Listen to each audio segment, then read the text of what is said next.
आज अपन बात करेंगे टाइप ऑफ पॉल्यूशन। अपन देखते हैं कि नॉर्मली जो पॉल्यूशन का क्लासिफिकेशन है कोई एक निश्चित बेस नहीं है। और स्टडी की दृष्टि से अपन देखते हैं तो एनवायरमेंटल पॉल्यूशन को निम्न प्रकार से अपन क्लासिफाइड कर सकते हैं, जैसे air pollution, water pollution, soil pollution, noise pollution, thermal pollution, radio active pollution. इस तरह से अपन इसको मोटे तौर पर बांट सकते हैं। अपन बात करेंगे मेनली आज एयर पॉल्यूशन की। तो एयर पॉल्यूशन में हम तो देखते हैं कि वायुमंडल में विभिन्न प्रकार की जो गैसें होती हैं वो एक निश्चित अनुपात में पाई जाती हैं, यानी कि उनका एक बैलेंस होता है। और सामान्यतः अपन देखते हैं कि नाइट्रोजन 78, ऑक्सीजन 21, कार्बन डाइऑक्साइड 0.03%, और जो शेष बची हुई होता है वो निष्क्रिय गैसें और वाटर वेपर होती है।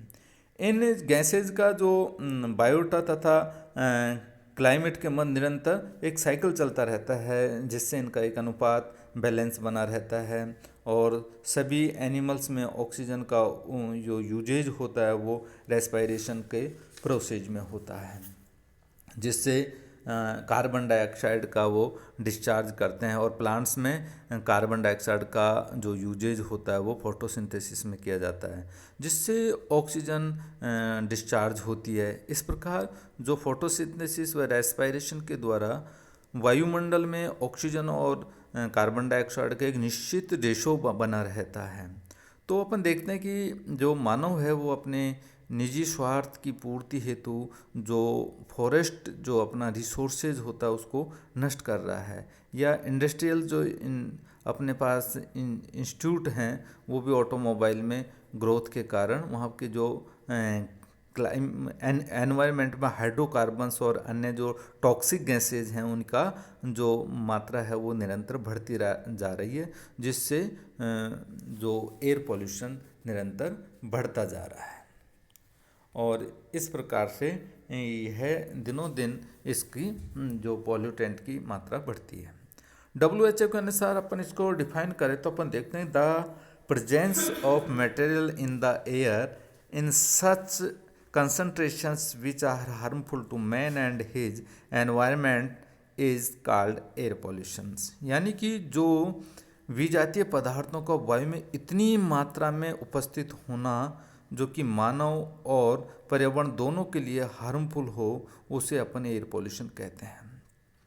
प्रोफेसर जोफ्री वाल ने इसको डेफिनेशन बताया कि air one gases are particulates which when accumulated to live in excess of those and readily removed by normal atmospheric cleaning process become detrimental to organisms and the determinants to inorganic materials। यानी कि जो वायु में जितने भी gases तथा उनके particles का इतनी ज़्यादा मात्रा हो जाना या इतनी मात्रा में उपस्थित हो जाना, जो वहाँ के बायोटा है उसको यानी उन वहाँ के जो बायोटा हैं उनमें इनऑर्गेनिक जो कंपोनेंट के लिए विनाश हो, वह एयर पोल्यूशन कहलाता है। तो अपन इन सभी डेफिनेशनों से ये निष्कर्ष निकालते हैं कि वायु के भौतिक, रासायनिक या जैविक गुणों में ऐसा कोई अवांछनीय परिवर्तन जिसके द्वारा स्वयं मनुष्य के जीवन या अन्य जीवन परिस्थितियों, हमारे औद्योगिक प्रक्रमों तथा हमारी जो सोशल कल्चर है उसको हानि पहुंचाए, या हमारी संपत्ति को हानि पहुंचाए, या हमारी जो प्राकृतिक जो नेचुरल रिसोर्सेज हैं उनको नष्ट करें या उसे हानि पहुंचे, तो वह एयर पॉल्यूशन है। अब अपन बात करेंगे कि एयर पॉल्यूशन के सोर्स कौन कौन से होते हैं। तो अपन देखते हैं कि एयर पॉल्यूशन के मेनली जो सोर्स हैं वो है नेचर, जो प्राकृतिक जन्य तथा मानव के द्वारा उत्पादित हो सकते हैं इनके सोर्सेज। प्रकृति जन्य जो पॉल्यूटेंट का नियंत्रण पर्यावरण स्वयं करता है, लेकिन मानव के द्वारा उत्पादित पॉल्यूटेंट एयर पॉल्यूशन का एक मेन सोर्स है। सुविधा की दृष्टि से जो एयर पॉल्यूशन को फैलाने वाले मुख्य सोर्स हैं उनको अपन इस तरीके से डिस्ट्रीब्यूट कर सकते हैं। पहला कंबसेशन प्रोसेस यानी दहन प्रक्रम में क्या होता है। अपन देखते हैं कि इसमें जो घरेलू कार्यों में अपन दहन करते हैं यानी कंबसन करते हैं, ऑटोमोबाइल्स में करते हैं या थर्मल में जो थर्मल इलेक्ट्रिक बनाते हैं वहाँ पर करते हैं, और बहुत सारे और कार्य होते हैं जहाँ पर इनको कंबसेशन का प्रोसेस अपन आजमाते हैं। अब आता है इंडस्ट्रियल्स मैन्युफैक्चरिंग प्रोसेस। इसमें अपन बहुत सारी इंडस्ट्रीज में जैसे देखते हैं कि केमिकल्स रिएक्शंस को यूजेज करते हैं या धातु कर्म को, और भी बहुत सारे प्रोसेस होते हैं जिनके द्वारा भी नॉइस पॉल्यूशंस प्रोड्यूस होता है। एक होता है यूज ऑफ सॉल्वेंट। सॉल्वेंट में अपन देखते हैं कि स्प्रे, पेंटिंग या सॉल्वेंट और बहुत सारे सॉल्वेंट का जो सफाई में यूजेज करते हैं, तो वो क्या होता है, धीरे धीरे उनके पार्टिकल्स एयर में सस्पेंड हो जाते हैं और वो कहीं ना कहीं अपने जो फ्लोरा और फौना को नुकसान पहुंचाते हैं।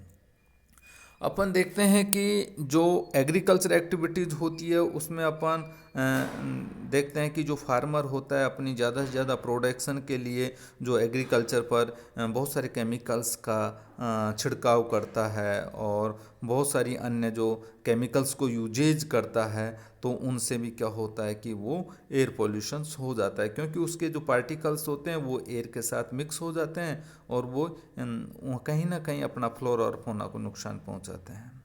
ऑटोमिक एनर्जी में जैसे अपन देखते हैं कि परमाणु ईंधन तैयार करना या जो परमाणु के जो उपकरण हैं उनका परीक्षण करना और जो फ्यूल का उनमें प्यूरिफिकेशन करना, ये इनको दिक्कत जो पॉल्यूटेंट की भांति वो ये एक सोर्स हैं जिनके कारण यह होता है।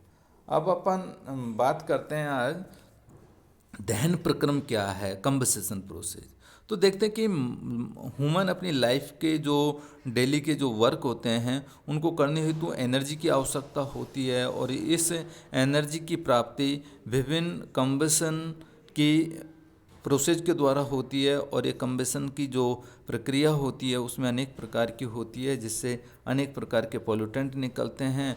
और कुछ जो होते हैं वो इस प्रकार से होता है कि जो पहला होता है कि घरेलू कार्यों में दहन करने में, जैसे घरों में भोजन बनाने, जल को गर्म करने तथा अन्य कार्यों हेतु ईंधन, लकड़ी, गोबर, कंडे, घास फूस, कोयला, मिट्टी का तेल तथा कुकिंग गैसें जलाकर ऊर्जा की प्राप्ति की जाती है। और इन पदार्थों के जो कंबसन है उसमें carbon monoxide, sulphur dioxide, nitrous oxide इत्यादि जो गैसेज निकलती हैं जो एयर पोल्यूशन का मेन रीजन होती हैं।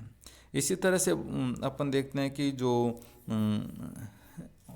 ट्रांसपोर्ट सिस्टम होता है उसमें भी कंबशन होता है, क्योंकि वहाँ भी एक इंजन चलता है और इंजन में किस तरह की दहन क्रिया होती है। तो अपन देखते हैं कि इसमें जैसे मोटरसाइकिल है, स्कूटर, बस, रेल, एरोप्लेन, ट्रक, डीजल या पेट्रोल का उनमें एक इंटरनल कंबशन होता है। और इस कंबशन से निकलने वाले जो स्मोक होता है उसमें कार्बन के particles, carbon monoxide, sulphur dioxide, PB hydrocarbons and nitrous oxide और आदि जो बहुत सारी गैसेज होती हैं वो निकलती हैं जो नुकसान पहुंचाती हैं। तो भारत में अपन देखते हैं कि प्रति वर्ष जो मोटर व्हीकल्स होते हैं उनके द्वारा 20 लाख टन जो पॉइजनस गैसेज वायुमंडल में छोड़ी जाती हैं। जैसे इन पॉइजनस गैसों से जो अपना सनलाइट होती है उसकी उपस्थिति से यह क्या होता है, बहुत ज़्यादा हार्मफुल होता है और फोटो केमिकल स्मोक का फॉर्मेशन ये कर लेता है। तो इस प्रकार से ये अपना नुकसान पहुंचाते हैं।